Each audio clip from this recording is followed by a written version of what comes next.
श्री गुरुदेव दत्त. श्रीमद भगवद्गीतेच्या 11व्या अध्यायावर आपलं प्रवचन सुरू आहे. त्यातला हा आजचा 16वा श्लोक आहे. त्याच्यावरचं निरूपण बघूया. अनेक बाहुदर वक्त्र नेत्रम पश्यामि त्वां सर्वतोऽनन्तरूपं नान्तं च न मध्यं न पुनस्तवादिं पश्यामि विश्वेश्वर विश्वरूप. अनेक बाहुदर वक्त्र नेत्रम पश्यामि त्वां सर्वतोऽनन्तरूपं नान्तं न मध्यं न पुनस्तवादिं पश्यामि विश्वेश्वर विश्वरूपम. तेव्हा अर्जुन सांगतो भगवंताना हे सर्व ब्रह्मांडाचं नियमन करणारा हे जो तुझं विश्वरूप आहे, हे जगन्नायका, तू सर्व जगाचा विश्वाचा नायक आहे. आणि तुझं हे अनेक बाहू मी बघतोय, तुला अनेक उदर आहे, अनेक मुख आहेत आणि अनेक नेत्र आहेत. अनेक बाहू, अनेक उदर, अनेक मुख, अनेक नेत्र असलेल्या अशा तुला सर्वत्र अनंत रूपाने मी पाहत आहे. सर्वत्र आणि अनंत रूपाने मी पाहत आहे. त्या तुझ्या विश्वरूपाला आदी, मध्य आणि अंत हे तिन्ही नाहीत, हे मी बघतोय, असं अर्जुन सांगतो. तेव्हा अर्जुन म्हणतो, हे भगवंता, तुझे दोन विराट बाहू मी अंतरिक्षात पाहत आहे. कारण भगवान श्रीकृष्ण यांना दोन बाहू होते आणि त्याच्यामुळे ते विराट स्वरूप बघण्याच्या विराट स्वरूपामध्ये सुद्धा अर्जुनाने आधी हे दोन बाहू असलेलंच त्या भगवंताचं रूप बघितलं. आणि ते अंतरिक्षात बघता बघता बघता ते दोन बाहू असलेलं भगवान श्रीकृष्णाचं रूप अंतरिक्षात गेलं म्हण. आणि त्या दोन्ही बाहूंचे तळवे अत्यंत कोमल आणि पूर्णपणे लाल बुंद असे दिसत होते. आम्ही तो फोटो आधी काढला. हा श्लोक तर आता येत आहे, पण त्या फोटोमध्ये आम्ही सगळं त्याचं वर्णन केलेलं आहे. त्याचे तळवे असे लालबुंद, दोन बाहू असे पसरलेले आहेत. आणि त्या दोन बाहूंनी तू भक्तांना धनधान्य समृद्धी आधी लुटवीत आहेस. आणि तुझ्या हाताचे तळवे हे दान मुद्रित दिसत असू सर्व भक्तांना तू दान देत आहे. अनंत हस्ते कमलावराने देता किती घेशील दो करा. आपल्या भक्तांच्यावर तू एवढा प्रसन्न आहेस की तू दान मुद्रेमध्ये आहेस आणि ते दोन्ही हात असे पसरून तू सर्व भक्तांना दान देतोयस. धनधान्य समृद्धी त्यांच्या जीवनामध्ये तू सर्व समृद्धी करतोयस. तेव्हा अर्जुन म्हणाला की मी तुला सर्वत्र बघतोय. सर्वत्र म्हणजे अशी कुठलीही जागा नाही की जिथे तू नाहीस. सर्वत्र बघतोय आणि अनंत रूपाने बघतोय. तुझ्या रूपाला अंत नाही, अंत पार नाही. तुझे अनेक रूप, अनंत रूप मी बघतोय. जी दिव्य दृष्टी अर्जुनाला भगवंताने दिली, त्या दिव्य दृष्टीने अर्जुन काय बघतोय हे अर्जुन सांगतोय आपल्याला. त्याने काय काय बघितलं ते तो सांगतोय. मी तुला सर्वत्र आणि अनंत रूपाने पाहतोय. निर्गुण निराकार असं जे परब्रह्म स्वरूप आहे ते जसं सर्वत्र आहे. निर्गुण निराकार परमात्मा कुठे नाही असं नाहीच, किंवा कुठे आहे आणि कुठे नाही असं नाही, सर्वत्र आहे. किंवा असंही म्हणणं बरोबर होणार नाही म्हणलं की परमात्मा निर्गुण निराकार परमात्मा सर्वत्र आहे हे म्हणणं सुद्धा त्याला कमीपणाचं होतं, कमीपणा दिल्यासारखं होतं. कारण काय, सर्वत्र म्हणजे सर्वत्र काहीतरी आहे आणि त्याच्यामध्ये रूप आहे असं नाही. तर म्हणले त्याच्याशिवाय कुठेही केव्हाही काहीही नाही असं आमच्या महाराजांनी लिहून ठेवलेलं आहे. त्याच्याशिवाय केव्हाही कुठेही काहीही नाही. सगळं तोच तो आहे. हे त्याचं सगुण, निर्गुण, निराकार ब्रह्मस्वरूप आहे. तसंच अर्जुन म्हणाला, "अहो, ते निर्गुण निराकार सर्वत्र आहे. कुठेही केव्हाही काहीही आहे. त्याच्याशिवाय काही नाही असं आहे. पण हे मी तर म्हणाले हे त्याचं निर्गुण, हे सगुण साकार रूप सुद्धा सर्वत्र आहे असं मला बघतोय मी. आणि त्याच्याशिवाय केव्हाही कुठेही काही नाही मला दिसत नाही म्हणाले. म्हणजे निर्गुण निराकार ब्रह्म आणि सगुण साकार हे परमेश्वराचं विश्वरूप याच्यात तर काहीच फरक वाटत नाही. याच्यात काहीच फरक नाही. तेही अनंत आहे, हेही अनंत आहे. ते सर्वत्र आहे, हेही सर्वत्र आहे. याच्याशिवाय कुठे केव्हाही काहीही नाही. तसंच या सगुण ब्रह्मरूपाच्या शिवाय दुसरीकडे कुठेही केव्हाही काही नाही, असं मी बघतोय. आणि तुझं हे सगुण ब्रह्मरूप सर्वत्र आहे. तुझ्याशिवाय कुठेही केव्हाही काहीही दिसून येत नाही असं अर्जुन बघतोय आणि सांगतोय आपल्याला. म्हणून निर्गुण आणि सगुण हे एकच आहे, असा सिद्धांत झाला. काय भगवंताचं निर्गुण निराकार स्वरूप आणि सगुण साकार हे एकच आहे म्हणा. जसं पाण्याचा बर्फ झाला, म्हणजे काही बदललं का? फक्त रूपांतरित झालं. पण पाणी आणि बर्फ एकच आहे. म्हणून निर्गुण निराकार आणि सगुण साकार हे एकच आहे. वेगळं नाहीच आहे म्हणा. असा माझा अनुभव झाला असं अर्जुन सांगतोय. अर्जुन म्हणतो जसं तुझं निर्गुण स्वरूप अनंत आहे.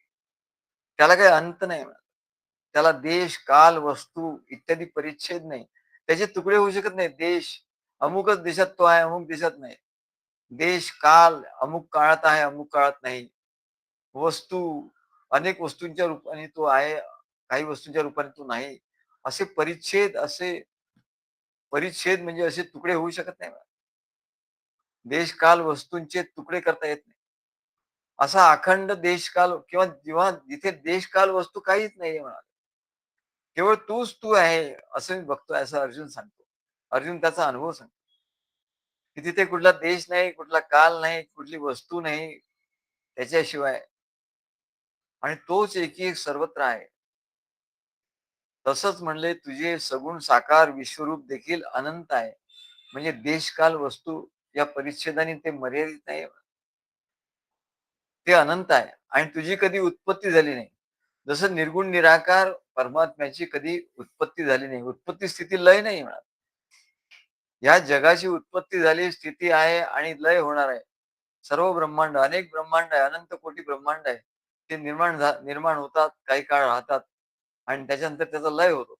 पण इथे तसं नाही म्हणत. ते तुझी उत्पत्ती झाली, तुझी उत्पत्ती कधी झाली नाही. तू नाहीस असं कधी झालेलं नाही. तू नेहमी स्थित असतोस आणि तुझ्या ठिकाणी भूत, भविष्य, वर्तमान हे तिन्ही काळ नाहीत. भूतकाळ आपल्याला मनुष्याला भूतकाळ निघून गेला. आता दिसणार नाही आपल्याला. भूतकाळात काय घडलं आपल्याला स्मरण राहणार, स्मृती राहणार आणि भविष्यकाळात काय घडणार आहे हे आपल्याला माहिती नाही. परंतु परमात्म्याच्या ठिकाणी असं नाही. भूतकाळ, भविष्यकाळ, भूतकाळ, वर्तमान काळ, भविष्यकाळ असं काही नाही. त्याला भूतकाळही दिसतोय, वर्तमान काळही दिसतोय आणि भविष्यकाळही दिसतोय. सगळे तिन्ही काळ, तिन्ही काळ दिसतात असं परमात्म्याचं रूप आहे. कारण ते अनंत आहे. त्यांच्या समोर सर्व तुमचं जीवन पूर्ण पूर्ण या ब्रह्मांडाचं जीवन संपूर्ण उघडं आहे म्हणा. संपूर्ण दिसतंय आणि तू नेहमी वर्तमान काळातच तो राहतो. वर्तमानेषु वर्तन्ते वकारस्तस्य लक्षणम. म्हणजे तू वर्तमान काळातच आहे. मग तू वर्तमान काळात आहे, भूतकाळ, भविष्यकाळ नाहीये, तर मग वर्तमान काळाला तरी वर्तमान काळ म्हणायचं कशाला? मग तिथे काळच संपला म्हणा. आणि म्हणून तरी पण तुझ्या या विश्वरूपामध्ये काय आहे? मी जे अनेक ब्रह्मांड बघतोय असं अर्जुन सांगतो. तरी पण तुझ्या या विश्वरूपात मी अनेक ब्रह्मांड बघतो. मात्र त्यांचा उत्पत्ती, स्थिती आणि लय, ती ब्रह्मांड उत्पन्न होतानाही मी बघतोय. त्याची ते काही काळ राहत आहे असंही मी बघतोय आणि त्याचा लय होत आहे असंही मी बघतोय. अनेक अनंत ब्रह्मांड यांची उत्पत्ती, स्थिती, लय तुझ्या तुझ्या त्या रूपात, विश्वरूपात होते. पण तू आहे तसाच आहेस, जसा आहे तसाच. असं त्या विश्वरूपाचं वर्णन अर्जुन करतोय. जगत सर्ग स्थिती अंत कारण गुलाबराव महाराज वर्णन करतात. जगत सर्ग म्हणजे जगाची उत्पत्ती, सर्ग म्हणजे उत्पत्ती, स्थिती म्हणजे असणं, अंत म्हणजे समाप्ती. याचं कारण तू आहे म्हणाले. तू याचं उपादान कारण आहे. तू निमित्त कारण नाही, तू उपादान कारण आहे. तुझ्यातून हे जगत उत्पन्न होतं, काही काळ राहतं आणि तुझ्यातच ते विलीन होतं. असा त्या सगळ्याचं उपादान कारण तू तू आहेस. म्हणजे उपादान कारण म्हणजे मुख्य कारण. निमित्त कारण आहे. निमित्त वेगळं वेगवेगळं निमित्त होत असतं म्हणा. वेगवेगळ्या वेळी वेगवेगळं निमित्त, वेगळा ब्रह्मदेव, वेगळं विश्व. पण तू मात्र तसंच आहे. त्याचं कारण तू आहे. जगत सर्ग स्थिती अंत कारण हे ईश्वराचे तटस्थ लक्षण आणि तू मात्र तटस्थ आहे. म्हणजे तटावर उभ्या राहून बघणारा जसा नदीच्या तटावर उभा राहून कोणी बघतोय नदीकडे आणि नदीमध्ये अनेक घडामोडी होत आहेत, अनेक लोक येत आहेत, पशु पक्षी येत आहेत, जलचर प्राणी आहेत. पण तटावर बसलेला मनुष्य जसा तटस्थ आहे, त्याला तटस्थ असं म्हणतात. तो त्याच्यात काही सहभाग त्याचा नाही. तसं म्हणलं ईश्वराच्या ठिकाणी जगाची उत्पत्ती स्थिती अंत, उत्पत्ती स्थिती लय होत आहे आणि त्याला कारणही तोच आहे म्हणा. उपादान कारण तो आहे. पण तरी तो निमित्त होत नाही म्हणा. तो म्हणून त्याचं तटस्थ लक्षण आहे. तो तटस्थ. तटस्थ राहून या सगळ्या गोष्टी बघत असतो. म्हणून त्याचं लक्षण आहे तटस्थता हे त्याचं एक लक्षण आहे. परमात्म्याचं लक्षण आहे कुठलं? तटस्थता आणि सत्य ज्ञान आनंदादी संपूर्ण सत्य ज्ञानानंदादी संपूर्ण स्वरूप लक्षण बोलिजे. आणि दुसरं लक्षण काय आहे ईश्वराचं? सत्यम ज्ञानमनंतम ब्रह्म. ब्रह्म म्हणजे काय हो? सत्य ज्ञान अनंत हे ब्रह्म. सत्य ज्ञान अनंत ब्रह्म. म्हणजे ब्रह्म कसं आहे? हे सत्य आहे, ज्ञान आहे, ज्ञानमय आहे. सत्य आहे म्हणजे त्याला ते नेहमीच आहेच. ते कधी होतं नव्हतं असं काही झालं नाही म्हणा. त्याला सत्य असं म्हणतात. ते अविनाशी आहे आणि ते ज्ञान स्वरूप आहे. ते सर्व जाणतं. ब्रह्म आहे ना, हे सर्व जाणतं किंवा जाणण्याचंच नाव ब्रह्म आहे. फक्त शुद्ध जाणीव याचं नाव ब्रह्म आहे. की ते सगळं जाणतं. कारण काय त्याच्या वस्तूनच तर सगळं निर्माण होतं. एखादा मनुष्य एखादी वस्तू निर्माण करतोय, मग त्याला त्याच्याबद्दल सगळी माहिती असणारच. एखादी वस्तू त्यांनी तयार केली, प्रोडक्शन केलं, मग त्याला त्याची संपूर्ण माहिती असणार. तेव्हा परमात्म्याने हे जग सगळं निर्माण केलं याचं ज्ञान त्याला आहे. हे कसं चालतं याचं ज्ञान त्याला आहे. आणि याची समाप्ती कशी होती याचंही ज्ञान त्याला आहे. आणि तो मात्र शाश्वत आहे. म्हणून सत्य, ज्ञान, आनंद आणि हे सगळं आनंदाने तो बघतोय. हे सगळं त्याच्या आनंदासाठी आहे म्हणाले. जगाची उत्पत्ती, स्थिती आणि लय हे त्याच्या आनंदासाठी आहे. सत्य, ज्ञान, आनंदादी संपूर्ण स्वरूप लक्षण बोली हे स्वरूप लक्षण आहे. जगाची उत्पत्ती, स्थिती, लय हे ईश्वराचं तटस्थ लक्षण आहे. तिथे तो तटस्थ आहे. तिथे त्यात तो निमित्त कारण होत नाही. कशाला निमित्त होत नाही तो. की परमेश्वराने असं का करावं? तो झटकून मोकळा आहे मिळाले. परमेश्वर काही करत नाही म्हणा. परमेश्वर तो तटस्थ आहे. तो फक्त बघतो काय होत आहे. जगाची उत्पत्ती होते, स्थिती होते, अंत होत आहे. पण त्याच्या ठिकाणीच हे घडतंय. त्याची शक्ती ही त्याचीच शक्ती आहे. निमित्त कोणी होत असेल म्हणा. हे म्हणून याला ईश्वराचं तटस्थ लक्षण आहे. ईश्वर हा तटस्थ आहे. ईश्वर काही करत नाही. हे त्याचं तटस्थ लक्षण आहे. आणि दुसरं लक्षण सत्य, ज्ञान, आनंदादी संपूर्ण स्वरूप लक्षण बोली दुसरं स्वरूप लक्षण. अशा 2 लक्षणांनी तो युक्त आहे. स्वरूप कसं आहे त्याचं? सत्य, ज्ञान, आनंद. तो अविनाशी. सत्य आहे म्हणजे अविनाशी आहे. त्याचा कधी जन्म झाला नाही. कधी तो विलीन होणार नाही. आणि तो ज्ञान स्वरूप आहे. आत्मा हा ज्ञान स्वरूप आहे. आणि त्याला ह्या सगळ्या गोष्टीचा आनंद आहे. तो आनंद स्वरूप आहे. सगळा हा खेळ तो आनंदासाठी करतोय. म्हणून याला त्याचं स्वरूप लक्षण असं म्हणतात. ऐसा द्विलक्षण ईश्वर अशा द्विलक्षण, विलक्षण नाही, द्विलक्षण म्हणजे 2 लक्षणांनी युक्त असा ईश्वर आहे. पहिला म्हणजे तटस्थ लक्षण आणि दुसरा स्वरूप लक्षण. सर्वव्यापक, परमपवित्र आणि तो सर्व व्यापक आहे. परमपवित्र आहे. त्याच्या ठिकाणी काहीही अज्ञान, अंधकार हे काही नाही मिळालं. त्याच्या ठिकाणी अज्ञान नाही, कारण तो ज्ञान स्वरूप आहे, आनंद स्वरूप आहे. त्याच्या ठिकाणी अज्ञान, त्याच्या ठिकाणी अंधकार नाही, कारण तो कोटी सूर्याचं तेज त्याच्या ठिकाणी.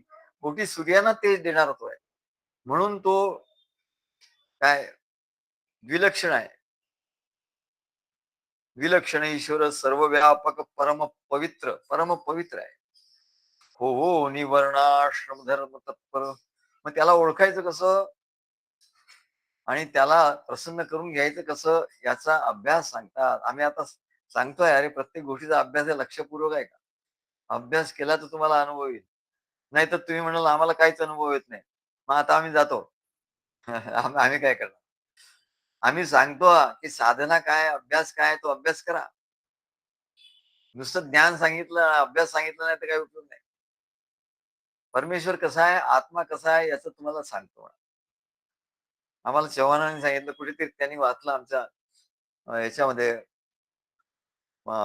दुसरा अध्याय त्याच्यात त्यांनी वाचलं. हा, लोक अभ्यास करायला लागले आता. प्रत्येक जण अभ्यास करतो, लिहून आम्हाला पाठवतो, हे फार चांगलं आहे. मग आम्ही त्यांना सांगतो हे फार चांगलं आहे, पण मला माहित नाही कुठे कुठे लिहिलंय. तू लिहून पाठव. मग तो आपला फोटो वगैरे पाठवतो त्या पानाचा. हे कुठे वाचलं रे, खूप चांगलं आहे. तर म्हणजे तुम्ही सद्गुरू तुम्हीच ते लिहिलंय. म्हटलं मी लिहिलंय पण मी विसरलो. बरं झालं तू आठवण करून दिल्या. तेव्हा मी अनेक लिहित असतो म्हणून. आणि मी पुढे पुढे लिहित असतो, ते मागे पुढे पाठ माझं मागे सपाट होतं माझं. पण म्हणले तुम्ही अभ्यास करा. तेव्हा जगत सर्ग स्थिती अंत अंत कारण हे ईश्वराचे तटस्थ लक्षण. सत्य ज्ञानानंदादी संपूर्ण स्वरूप लक्षण बोलिजे. ऐसा द्विलक्षण ईश्वर, 2 लक्षणांनी युक्त आहे ईश्वर. सर्व व्यापक, परम पवित्र. मग आपण काय करायचं? तो असा आहे. आत्मा कसा आहे? जगाची स्थिती, जगाचं उत्पत्ती, स्थिती आणि अंत करणारा असा परमेश्वर आहे. तरी तो अविनाशी आहे आणि तो तटस्थपणे बघत असतो. तो काही त्याच्यात इन्व्हॉल्व होत नाही. त्याच्यामुळे तुम्ही काही ईश्वराला म्हटलं, की ईश्वर असं काय करतो, तसं काय करतो, तो जबाबदार नाही. आणि एवढंच नाही, तर तो सत्य ज्ञानानंदादी संपूर्ण सत्य म्हणजे तो अविनाशी आहे. ज्ञान स्वरूप आहे. आत्मा कसा आहे हो? ज्ञान स्वरूप आहे. त्याच्या ठिकाणी सगळं ज्ञान आहे. कुठलं ज्ञान नाही असं. सद्गुरूंच्या ठिकाणी सगळं ज्ञान असतं. ज्ञान, आनंद आदी, कारण ते सच्चिदानंद असतात. सत्य, ज्ञान, आनंद आणि त्या ज्ञानाचा आणि त्या खेळाचा, सृष्टीच्या खेळाचाही आनंद त्यांना असतो. संपूर्ण स्वरूप लक्षण बोलिये. स्वरूपाचं लक्षण आहे, म्हणजे आत्म्याचं लक्षण आहे. ऐसा द्विलक्षण ईश्वर, ऐसा 2 लक्षणांनी 2 लक्षणं असलेला ईश्वर आहे, म्हणजे आत्मा आहे, म्हणजे ब्रह्म आहे. तिन्ही एकच आहे. असं त्याला ओळखायचं. सर्व व्यापक, परम पवित्र. आता याला ओळखण्याची साधना, हा प्राप्त करून घेण्याची साधना काय आहे? ग्रंथात फक्त एवढंच लिहिलेलं असतं. पण त्याला कसं प्राप्त करून घ्यायचं हे सद्गुरू सांगतात. हो निवर्णाश्रम धर्म तत्पर. वर्ण आणि आश्रम धर्म. वर्ण म्हणजे काय? ब्राह्मण, क्षत्रिय, वैश्य, शूद्र असे 4 वर्ण आहेत. पण आता आपल्या ह्याच्यात जो भक्त आपल्या इकडे येईल, ज्याला गुरुमंत्राचा संस्कार होईल, तो झाला ब्राह्मण. म्हणजे वर्णाश्रम धर्मातला तो ब्राह्मण धर्मात आला. वर्णाश्रम धर्म त्याला प्राप्त झाला. तो ब्राह्मण असो, क्षत्रिय असो, शूद्र असो, ब्राह्मण, वैश्य, ब्राह्मण, क्षत्रिय, वैश्य, शूद्र. तो ब्राह्मण झाला. म्हणजे वर्णाश्रम धर्मात आला. वर्ण आश्रम धर्म तत्पर, तो आपल्या धर्मात तत्पर आहे. सद्गुरून दिलेला जप तो करतोय. सद्गुरून दिलेलं जे ज्ञान आहे तो ऐकतोय, श्रवण करतोय. त्याचं मनन चिंतन करतोय. म्हणजे तो ब्राह्मण आहे. वर्ण आश्रम धर्म तत्पर अर्चिजे प्रेमी. असं त्याला प्रेमाने त्याची पूजा करावी. कसं? वर्णाश्रम धर्म तत्पर होऊन त्याची पूजा कशी करायची हो? पूजू नारायण शब्दांच्या सुमने. नारायणाची तुकाराम महाराज काय म्हणतात, आम्ही नारायणाची पूजा कशी करतो? पूजू नारायण शब्दांच्या सुमने.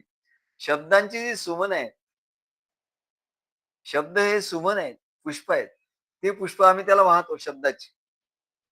पूजू नारायण शब्दाच्या सुमने, मंत्रपुष्प तेणे अर्पिले. आणि मंत्रपुष्प जे आहे, आम्ही जो सद्गुण दिलेला मंत्र आहे, त्याचं पुष्प आम्ही त्याला अर्पण करतो. मुखशुद्धी तांबूळ दिले तुळशी दळ. तुळशी दळ आम्ही त्याला देतो. आनंद सगळं ओसंडला. असं आम्ही त्याला अर्चन अर्चन करतो म्हणाले आम्ही त्याचं. शब्दांच्या सुमने, सद्गुरू जे शब्दांनी ज्ञान सांगतात, त्याचं आम्ही श्रवण, मनन, चिंतन करतो. आणि वर्णाश्रम धर्म, याला वर्णाश्रम धर्म असं म्हणतात. आम्ही सर्व ब्राह्मण असल्यामुळे, सद्गुरूंनी आम्हाला ब्राह्मणत्व दिल्यामुळे आमचं कार्य काय आहे? आमचं कर्म काय? वर्णाश्रम धर्म तत्पर, की त्या जे ज्ञान आहे, ते जे शब्दांनी सद्गुरू सांगतात, त्या ज्ञानाचं श्रवण, मनन, चिंतन करून त्याचं ते अर्पण करायचं सद्गुरूंना, ईश्वराला. मग त्यांनी काय होईल?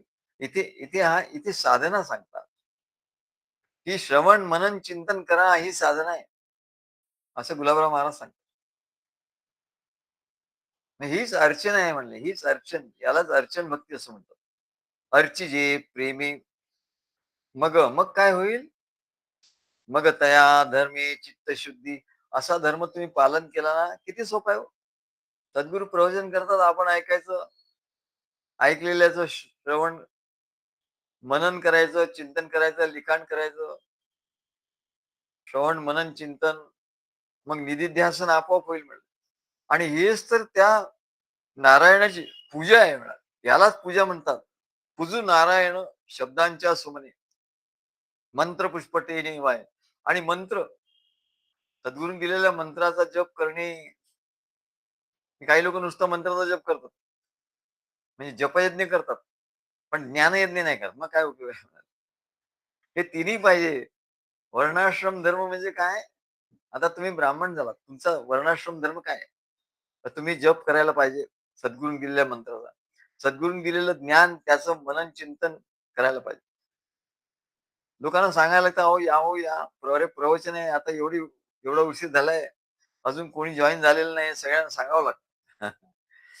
म्हणजे वर्णाश्रम धर्माला तत्पर पाहिजे, तत्पर नाहीये. अजून तत्परता येत नाही म्हणाले. वर्णाश्रम धर्माची तत्परता नाही येत. वर्णाश्रम धर्म आहे, पण इथे काय लिहिलंय त्यांनी? मग तया धर्मे चित्तशुद्धी. मग हा वर्णाश्रम धर्माचं, वर्ण आश्रम धर्म तत्पर अर्ची जे प्रेमी, मग तुमचं पूजन केल्यासारखं होईल. मग तुम्ही पूजन केल्यासारखं होईल. मग तया धर्मे चित्तशुद्धी. मग ही साधना तुम्ही केली, अर्चना केली. काय? श्रवण, मनन, चिंतन, निधिध्यासन, हे ज्ञान यज्ञ. जपयज्ञ केला मंत्र, आणि आणि देवयज्ञ केला. ही तीन तीन गोष्टी तुम्ही केल्या. किती सोप्या आहेत तिन्ही गोष्टी. मग काय होईल? ही साधना केल्यामुळे मग तया धर्मे चित्तशुद्धी. मग तुमची चित्ताची शुद्धी होईल म्हणा. चित्त हळूहळू शुद्ध होत जाईल. मग तया धर्मी चित्तशुद्धी, जा आलिया उपास ती स्थिर बुद्धी. अशी तुमची उपासना झाली, की तुम्हाला जी प्रज्ञा बुद्धी म्हणतात, स्थिर स्थिर झालेली बुद्धी, आता अस्थिर बुद्धी आहे तुमची संसारामध्ये. ती स्थिर बुद्धीची प्राप्ती होईल, जिला प्रज्ञा बुद्धी असं म्हणतात, जिथे परमेश्वराचं प्रतिबिंब पडतं, परमेश्वराचं दर्शन होतं. असं परमेश्वराचं दर्शन घेणारी जी बुद्धी आहे, ती बुद्धी तुम्हाला प्राप्त होईल, स्थिर बुद्धी. आणि मग काय होईल? ज्ञानयोगे मोक्ष सिद्धी. आणि हा जो ज्ञानयोग आहे, सद्गुरू जो ज्ञान सांगतात, सूक्ष्म ज्ञान सांगतात, त्या ज्ञानयोगाने मोक्ष सिद्धी, तुमची मोक्ष सिद्धी प्राप्त होईल. सगळ्यात मोठी सिद्धी कुठली आहे हो? मोक्ष सिद्धी आहे. बाकीच्या थातूर मातूर सिद्धी आहे. चमत्कार आणि हे आणि ते, स्वप्नात आला आणि तो असा बोलला आणि हे असं बोलले आणि ते असं बोलले, हे सगळे थातूर मातूर सिद्धी आहे.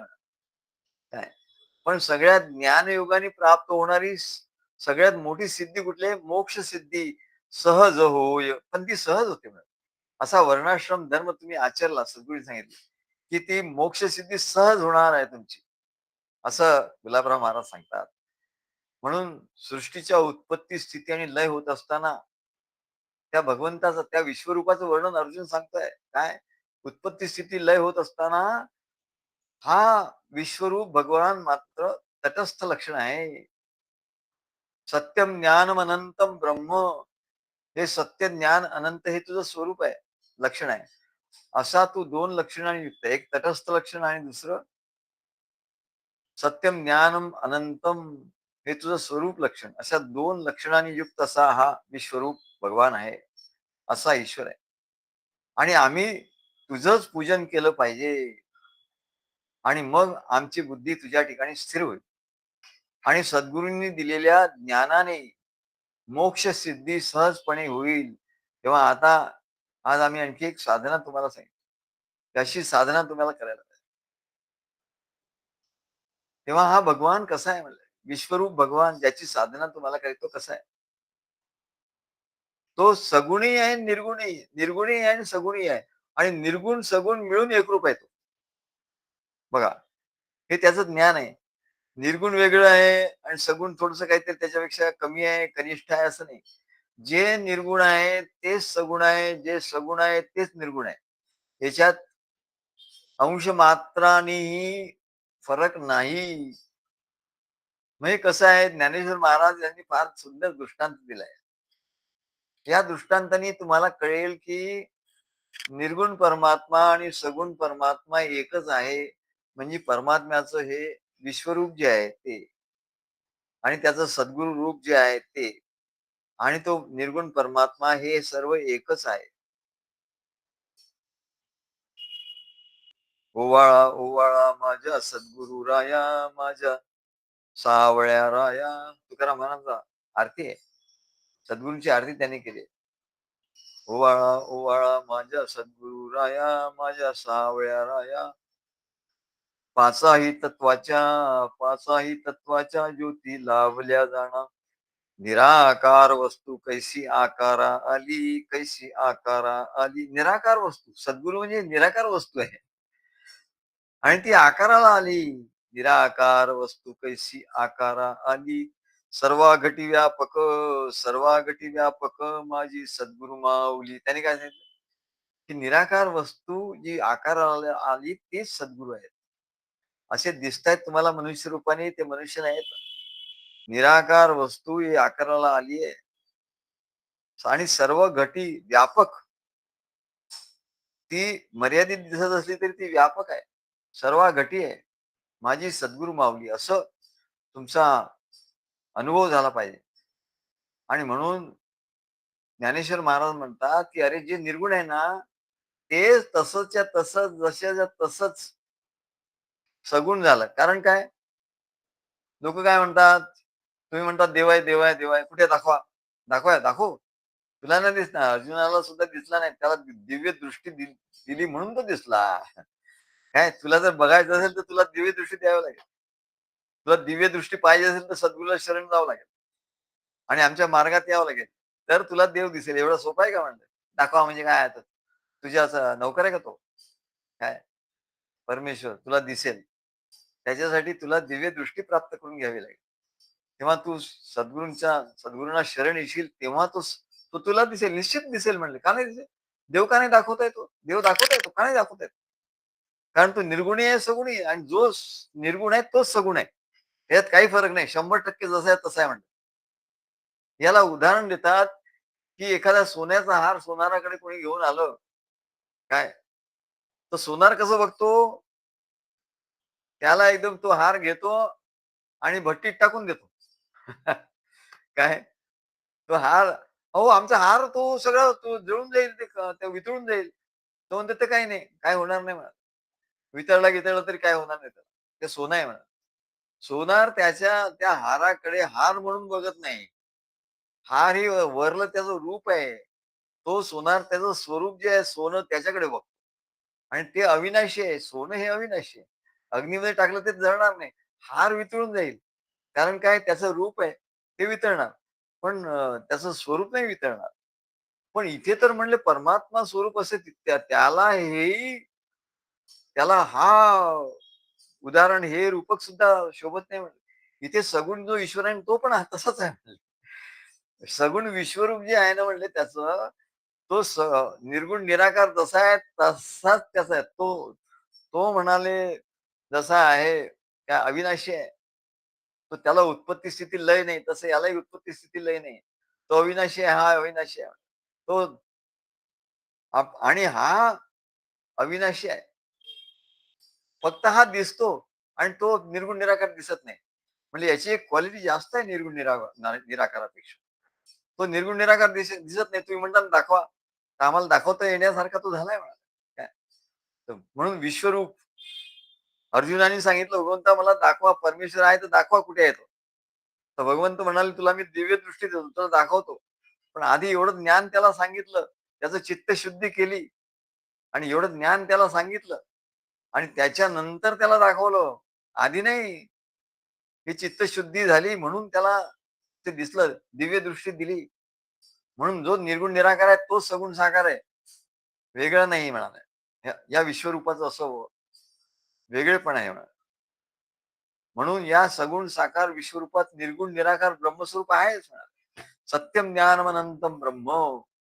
म्हणून निर्गुण निराकार ब्रह्मस्वरूप सगुण साकार विश्वरूप हे एकच आहे, दुसरे नाही. हा सिद्धांत आहे. आणि त्याला दृष्टांत कसा दिला? आ, आता सुवर्णाचा दृष्टांत दिला तर थोडा कमी पडतो. म्हणून ज्ञानेश्वर महाराजांनी काय केलं बघा, त्यांनी वेगळा वेगळा दृष्टांत दिला. त्यांनी दिलं दृष्टांत काय? देव देऊळ परिवारू की जे कोरून डोंगरू. देव, देऊळ आणि परिवारू. तुम्ही बघितलं लेण्यामध्ये त्या तिथे कसं असतं, की एक डोंगर असतो आणि तो डोंगर त्या कोरून त्यातल्या मूर्ती सगळं लेणी कशी बनवतात, डोंगरात आत कोरून बनवतात. त्यातल्या मूर्ती, त्यातलं देऊळ, तिथे देऊळ पण असतं. तिथे मूर्ती पण असतात आणि तिथे भक्त पण असतात. सगळ्यांच्या मूर्ती असतात. देव, देऊळ, परिवारू आणि त्यांचा परिवार पण असतो. त्यांचं वाहन पण असतं. गरुड आहे, हनुमंत आहे. काय सगळी त्यांचं वाहन, त्यांचे सगळे आयुध, त्यांचा परिवार, त्यांचे भक्त, त्यांचा कुटुंबाचा परिवार हे सर्व कशात असतो? एका डोंगरात. खरं म्हणजे तो डोंगरच आहे. पण त्याला कोरून वेगवेगळ्या मूर्ती तयार केल्या. देव देऊळ परिवारू की जे कोरून डोंगरू. कोरून कोरीव काम केलं. मग त्या देव देऊळ आणि परिवार ह्या सगुण आहे. आणि तो तो जो पर्वत आहे म्हणा, डोंगर आहे, तो तर तो समजा निर्गुण आहे. तोही सगुण आहे. पण त्याला काही आकार नसल्यामुळे तो निराकार आहे. असं असं समजू. तो निराकार आहे. आणि हे देव देऊळ परिवार हे तर साकार आहे. तो निराकार आहे. डोंगर निराकार आणि हे साकार आहे. तसं म्हणाले हे विश्वरूप जे आहे, हे परमात्म्याचं हे जे निर्गुण निराकार आहे तसंच सर्व तसंच सर्व याच्या ठिकाणी आहे. त्यात काही फरक नाही आहे. असं सांगतात. म्हणून अर्जुन म्हणतो, की निर्गुण निराकार ब्रह्मस्वरूप आणि सगुण साकार विश्वरूप हे एकच आहे, दुसरे नाही. असा सिद्धांत आहे. तेव्हा तुझ्या या विश्वरूपात अर्जुन सांगतो, तुझ्या या विश्वरूपात अनेक तुझे भाऊ, अनंत भाऊ आहेत आणि अनेक उदर आहेत, अनेक नेत्र आहेत, अनेक मुख आहेत. हे बघतोय असं अर्जुन सांगतो. कारण या कारण काय हो? त्याला अनेक उदर आहेत, अनेक बाहू आहेत, अनेक ओम सहस्र शीर्षा पुरुषा सहस्राक्षा सहस्रपात असं सांगतात. असं त्याचं वर्णन करतात. असं कसं आहे त्याच्यात? कारण अरे एवढे मनुष्य प्राणी आहेत ना. जेवढे मनुष्य प्राणी आहेत त्याचे तेवढे नेत्र, तेवढी उदर, तेवढे बाहू, तेवढी मुख हे सगळं त्या विश्वरूपात त्यांनी बघितलं. हे सर्व मनुष्य प्राणी या ब्रह्मांडात राहणारे सर्व मनुष्य प्राणी तिथे तिथे होते. आणि त्याच्यामुळे त्याची अनेक उदर, अनेक नेत्र अनेक मुख, अनेक बाहू त्याला दिसले. लोकं प्रश्न विचारतात. मग मनुष्य प्राण्यांची संख्या ठरलेली आहे म्हणता. काय? मग सगळ्या प्राण्यांची संख्या, योनींची संख्या ठरलेली आहे. मग एवढी लोकसंख्या कशी वाढते? असं प्रश्न विचारला. एवढी लोकसंख्या कशी वाढते? काय? लोकसंख्या कशी वाढते? तर म्हणले त्याला काय कठीण आहे? ती जी ते परमेश्वराच्या ठिकाणचं चैतन्य आहे, जी चित शक्ती आहे, ती माया आहे, तिने हे सगळं निर्माण केलेलं आहे म्हणे. म्हणजे परमात्मा जो आहे विश्वरूप, त्याच्या ठिकाणचं जे विश्व आहे, ते परमात्म्याने मायेकडून करून घेतलेलं आहे. मग तिथे लोकसंख्या वाढवायची का कमी करायची का कशी कशी करायची, हे सर्व ती माया ठरवते, ती प्रकृती ठरवते. मग तिच्यावर कोणाचा कंट्रोल थोडी आहे. ती मायेने काढलेली चित्र आहेत. परमेश्वराच्या विश्वरूपावर त्या मायेचा छंद आहे, की ती अशी चित्र काढते. काय? ती आपल्या अशी चित्र काढते आणि ती सजीव होतात. तर म्हणलं तिने समजा काही कोटी चित्र अशी काढली. तिला काढायला वेळ कुठे आहे? ती पटकन काढले. आणि तिची संख्या काढता एवढे मनुष्य प्राणी जास्ती चित्र काढली तिने.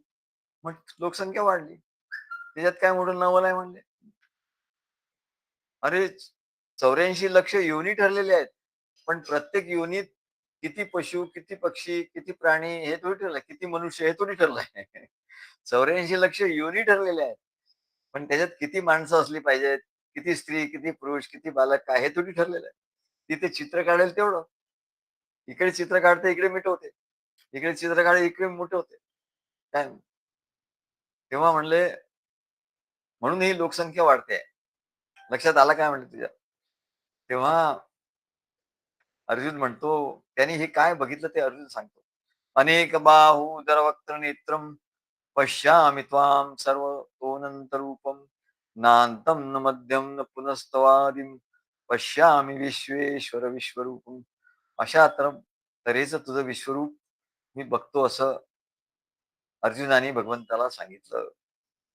श्री गुरुदेव